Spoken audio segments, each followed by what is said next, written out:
Estamos en Al Día Noticias en emisora punto 5. Al Día Noticias, la entrevista.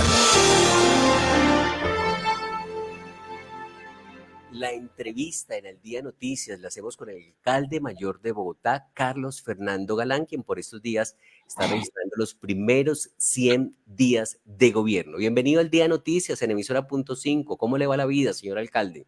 Muy buenas tardes, John Didier. Muchas gracias. Afortunadamente bien. Un saludo a usted, a todo el equipo de Al Día Noticias y a todos los que nos acompañan en esta tarde. Bueno, ¿y cómo se ha sentido como alcalde? ¿Ya realmente cumplido ese sueño frente a una realidad que eso tiene muchos chicharrones y muchas papas calientes?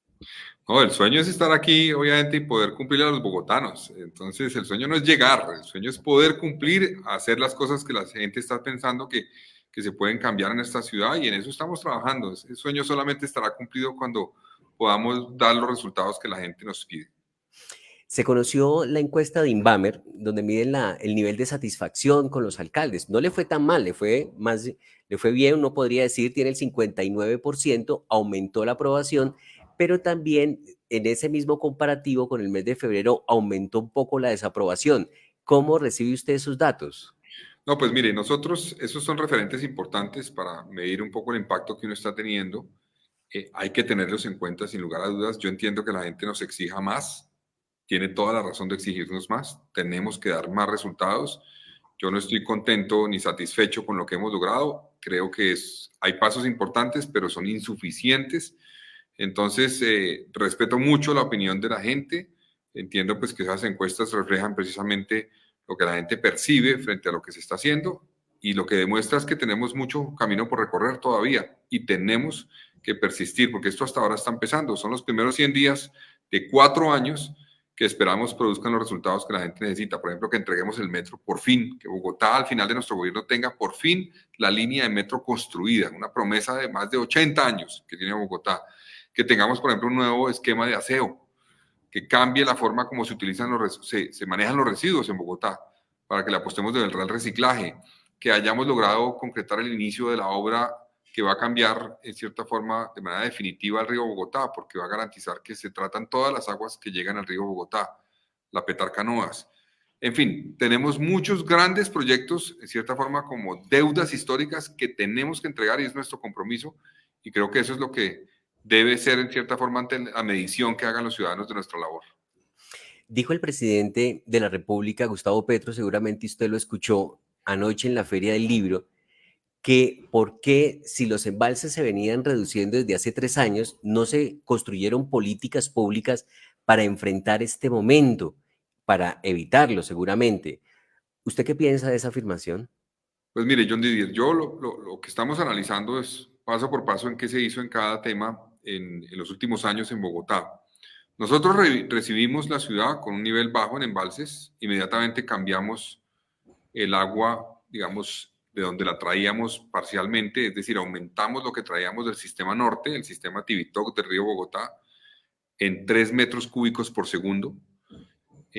Bogotá consume más o menos entre 17 y 18 en las últimas épocas metros cúbicos por segundo. Es decir, más o menos cambiamos casi un 20% del agua trayéndola de Tibitoc y no de Chingaza, para lograr que la caída en Chingaza fuera más lenta. Tomamos medidas también de campañas y estamos analizando qué pasó antes de eso. Por ejemplo, hubo momentos donde tocó traer más agua de Chingaza, al parecer, según la información preliminar que tengo, en algunos momentos por cuenta de unos elementos pesados que traía el agua del río Bogotá, adicionales durante una época, que llevaban a que creciera aún más el costo de tratamiento de agua del río Bogotá. Entonces ese momento de costo llegó a cambiar y a afectar más, trayendo más agua de Chingaza, es decir, lo contrario a lo que nosotros hicimos. Eso pudo haber afectado. En fin, estamos revisando todo. Yo creo que en todo caso Bogotá tiene un problema estructural. Es decir, esta ciudad ha debido hace muchos años definir de dónde va a traer el agua en el mediano y largo plazo, porque no es suficiente el sistema que tenemos hoy. Ya estamos trabajando en ampliar la capacidad de Tibitoc. Como le mencionaba, nosotros la subimos de 4.5 a 7.5, el agua que traíamos. La capacidad máxima hoy de ese sistema es 7.5 metros por segundo.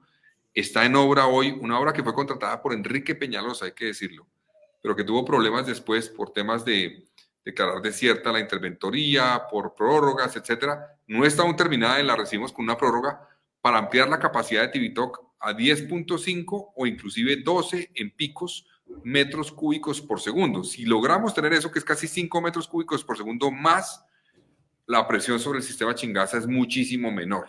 Entonces, eso arrancó hace pues, ya casi 5 años. Nosotros vamos a terminarlo y eso nos permitirá resolver el problema. Eso tuvo demoras en el gobierno anterior. Es cierto que cuando Diego Bravo fue gerente del acueducto en la alcaldía de Bogotá, había un proyecto que era Chingaza 2 y esa alcaldía lo canceló.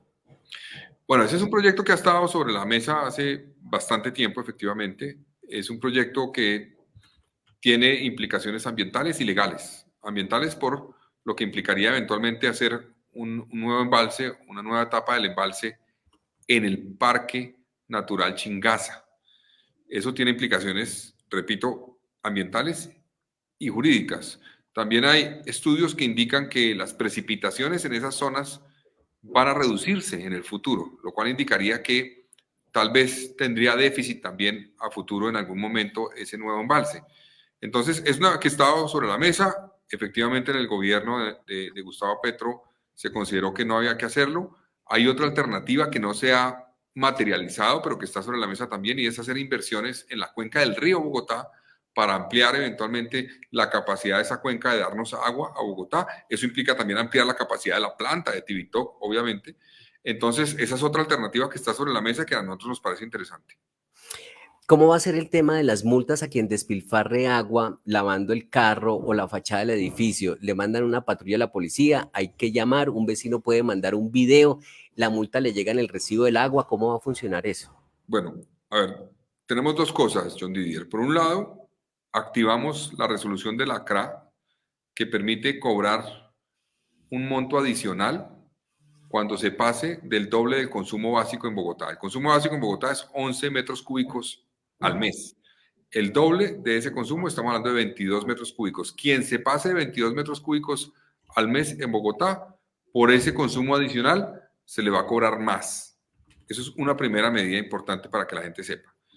Hay otra cosa que son las sanciones, y eso tiene que ver eventualmente con quien despilfarre agua, como por ejemplo lavar carros con agua potable en la calle, o lavar motos o bicicletas o el andén o cosas de ese estilo. Ahí lo que activamos fue un correo electrónico de la Secretaría de Gobierno, que ya recibió más de 100 denuncias, debo decirlo, en los primeros días.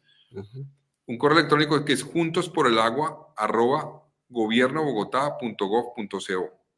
También en todas las redes de la Secretaría de Gobierno pueden hacerlo, y ahí la Secretaría de Gobierno con sus funcionarios, los inspectores de policía, van a actuar inmediatamente se reciba la denuncia, que ojalá tenga elementos que nos ayuden obviamente a definir el sitio específico, eventualmente cuándo fue, quién pudo haber cometido eventualmente ese acto, y eso nos va a llevar a sanciones.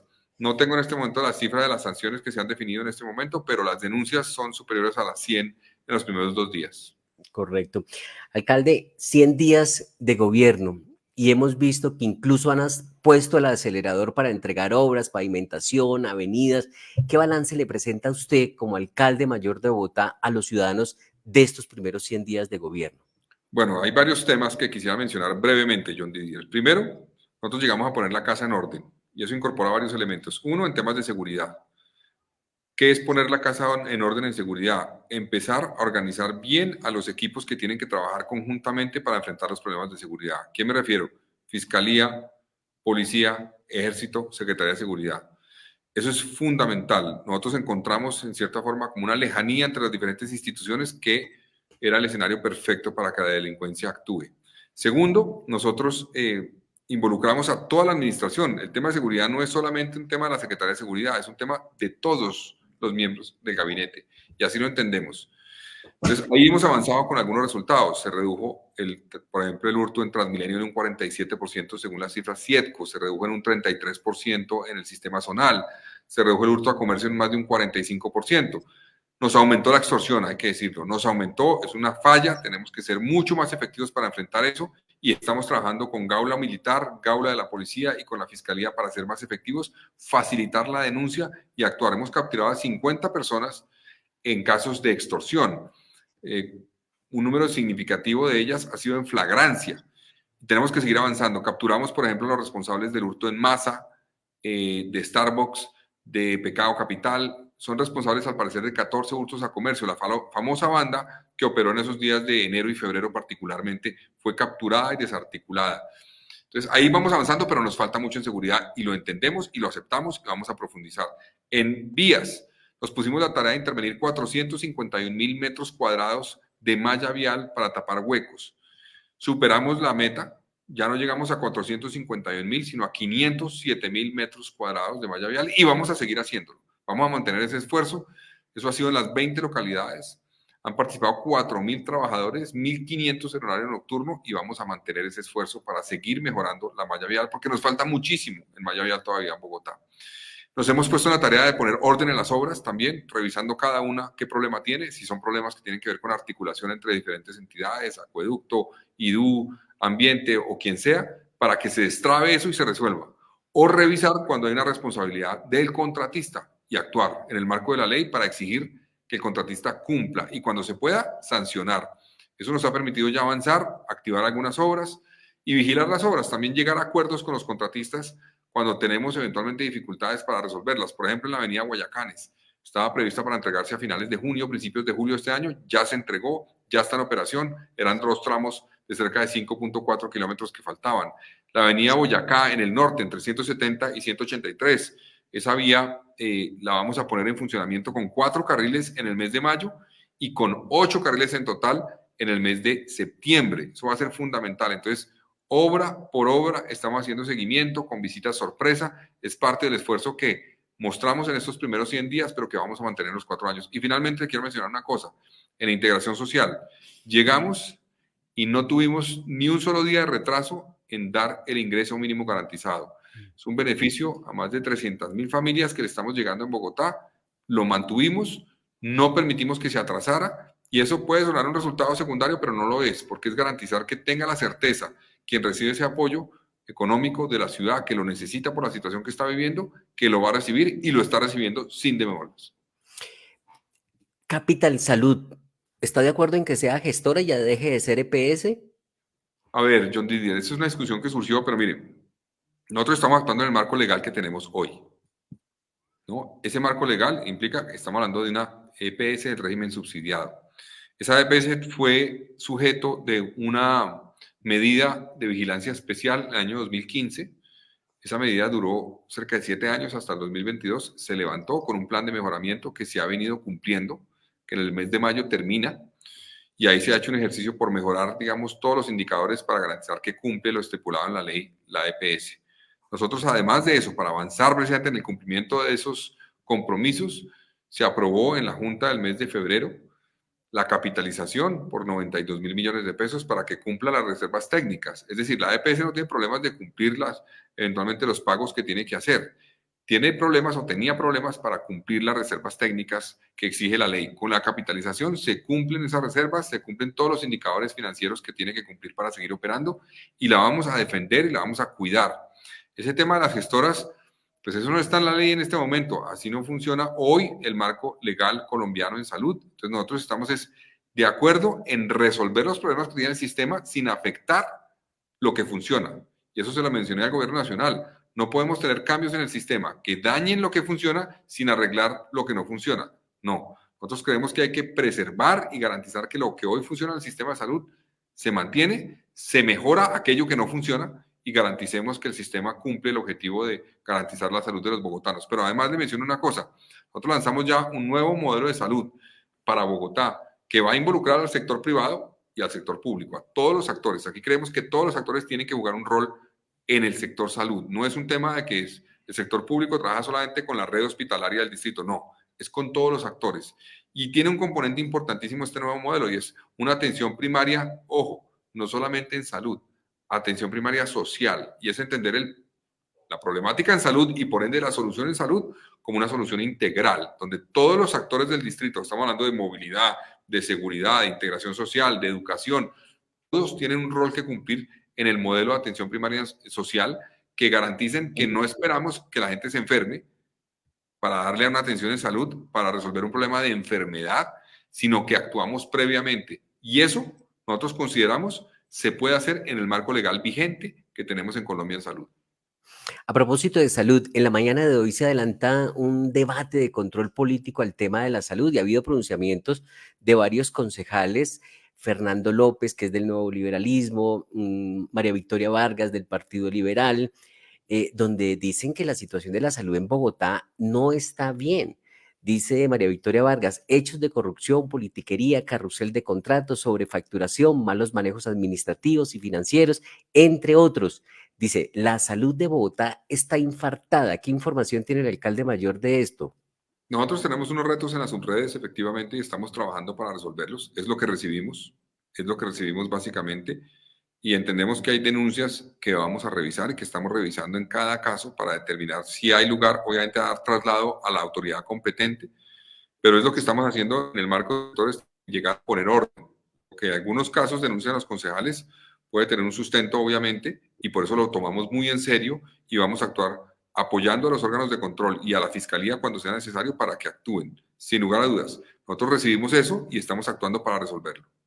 ¿Ya terminó de conformar todo el gabinete o le El faltan gabinete algunas sí, instituciones? el gabinete sí, hay algunas entidades que estamos analizando todavía algunos nombres, pero el gabinete está compuesto desde la primera semana de enero más o menos, está anunciado, el gabinete distrital.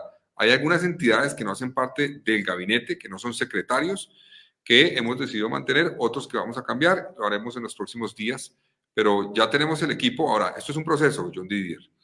Uno, digamos, tiene que ser responsable con la administración pública y con el funcionamiento de la ciudad cuando tiene temas como, por ejemplo, atención en salud, atención en integración social, educación. Uno puede llegar a arrasar con todo y decir, voy a cambiar absolutamente a todo el mundo de la noche a la mañana, porque eso no es responsable.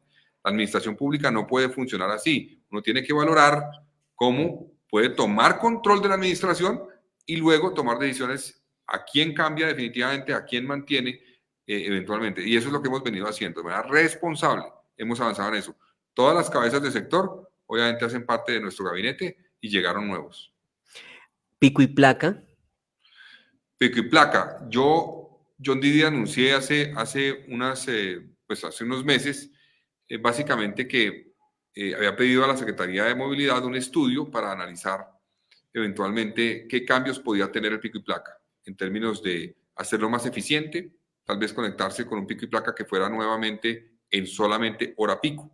Sin embargo, el estudio inicial que nos entregó la Secretaría de Movilidad indica que hoy tenemos más o menos 62 kilómetros de vías en Bogotá intervenidas por obras, y la proyección es que vamos a tener más de 160 kilómetros de vías por obras. Entonces, reducir la restricción en un momento donde hay más obras y menos vías disponibles no tiene sentido, no se puede hacer.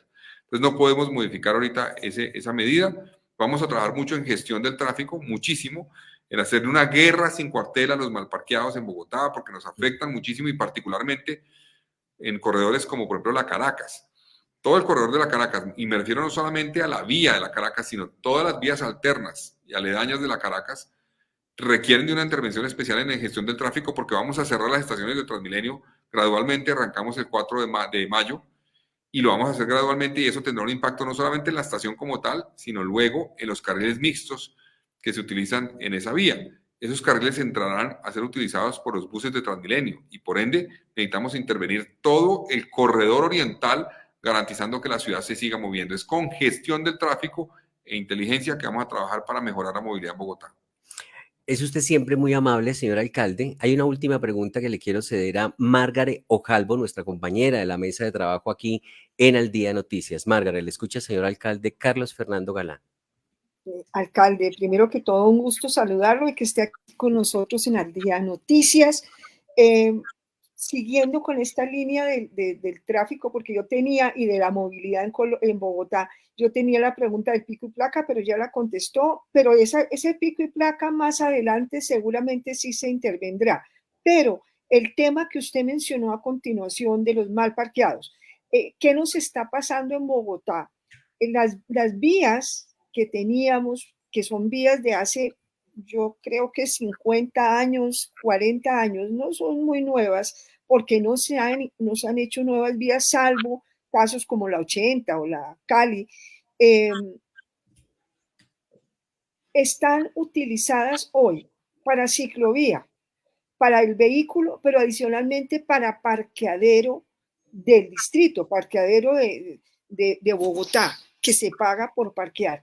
Pero ¿qué pasa también? Que la gente, el usuario de las vías, que antes teníamos 3 canales, por ejemplo, en una calle, pongamos la 73, ahora hay parqueadero, le pusieron andén, etcétera.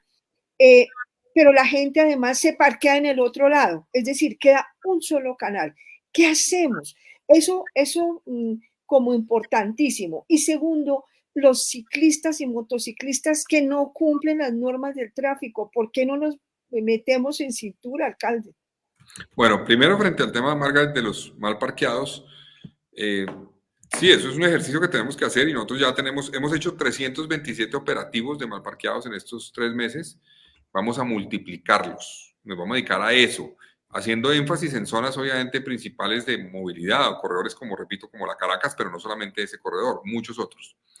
Ahora, hay que determinar qué intervenciones se hicieron en vías que llevaron a reducir el espacio para vehículos, a ver si se puede volver a ampliar o no, cuáles fueron las motivaciones que llevaron, por ejemplo, a definir una zona de parqueo que tienen todas las ciudades del mundo, hay que decirlo, todas las ciudades del mundo tienen parqueo en vía donde la gente paga por parquear en la calle, eso ocurre en prácticamente todas las ciudades del mundo. Y es una fuente de recursos para la ciudad que puede ser interesante para precisamente mejorar la movilidad, para tener mejores inversiones en movilidad, para mejorar el transporte público. Eso lo vamos a analizar. Eso es por un lado. El segundo punto que mencionaba Margaret, se me escapa, ¿cuál era? El tema de... El manejo loco de ciclistas, y los motociclistas. Bueno, hay varias cosas. Uno, efectivamente, hay muchos que incumplen la norma por completo. Se montan en el andén, en contravía, etcétera. Y ahí parte del ejercicio que estamos haciendo de control a la movilidad, de gestión del tráfico, tiene que ver también con sancionar a quienes incumplen las normas. Y eso lo vamos a hacer. Entrar a hacer más sanciones. Esto requiere zanahoria y garrote, cultura ciudadana, lograr que la gente cambie de conciencia y entienda que todos tenemos que colaborar. Si cada uno piensa en el mismo y no piensa en los demás, esto no se va a resolver. Esta ciudad necesita de solidaridad, de trabajo conjunto entre todos. Cambios de comportamiento, pero también sanción, garrote. Cuando haya lugar y podamos hacerlo, sancionar. Ahora, hay algunos casos que me parece importante mencionar que tenemos que trabajar más allá de solo movilidad. Y es que, por ejemplo, mucha gente se queja diciendo, mire, hay vías donde hay ciclorruta y aún así, en el andén, y aún así los ciclistas se van por la vía, ¿no? Y la gente se queja. Y si tiene ciclorruta, váyase por allá y no nos afecte la movilidad de los carros. Pero esto tiene una particularidad y es que los ciclistas me dicen, si yo voy por la ciclorruta me roban fijo. A ciertas horas del día es fijo que me roban. Si voy por la vía, no. Y la ley me permite ir por la vía, entonces usted no me puede prohibir ir por la vía. Entonces, ahí tienen algo de razón. Tenemos que mejorar la seguridad en corredores de movilidad y particularmente para bicicletas y peatones. Y eso lo vamos a hacer. Y eso ayudará a que en ese caso regresen a la ciclorruta los ciclistas. Señor alcalde mayor de Bogotá, Carlos Fernando Galán, muy amable, gracias por atender a los bogotanos a través de Al Día Noticias en emisora.5. Muchas gracias, John Didi, a usted, me alegra mucho verlo. Un saludo al Día Noticias y a todo el equipo de la emisora. Muy bien, ahí está el balance que presenta el señor alcalde Carlos Fernando Galán de los primeros 100 días de gobierno y las dificultades que está enfrentando, el tema del racionamiento de agua que se está presentando en este momento, los desafíos que tiene Bogotá en materia de obras, la movilidad, la seguridad que sigue siendo su principal bandera de Bogotá Camina Segura, seguramente, pues da mucho de qué hablar, pero es un alcalde que hay que reconocerle, pues está trabajando todo el tiempo. De hecho, nos hemos alargado un poco porque hay muchos temas y él tiene una agenda muy apretada. Gracias también al Departamento de Comunicaciones de la Alcaldía Mayor de Bogotá por este contacto con Al Día Noticias. Jardín Infantil Amishi. Más que un jardín infantil, somos un centro de experiencias. Pensamos en tu hijo, pensamos en su desarrollo, respetamos sus procesos de aprendizaje, diseñamos actividades que potencian su fantasía e imaginación. Tenemos experiencias que despiertan su curiosidad. Vivimos experiencias para aprender, para divertirse y para descubrir que ser un niño es ser feliz. Jardín Infantil Amishi, ubicado en Nicolás de Federman. Teléfono fijo 601-530-33 311-510-82. WhatsApp 311-510-8722. Y en redes sociales, Instagram y Facebook, @Jardín Infantil Amici. Porque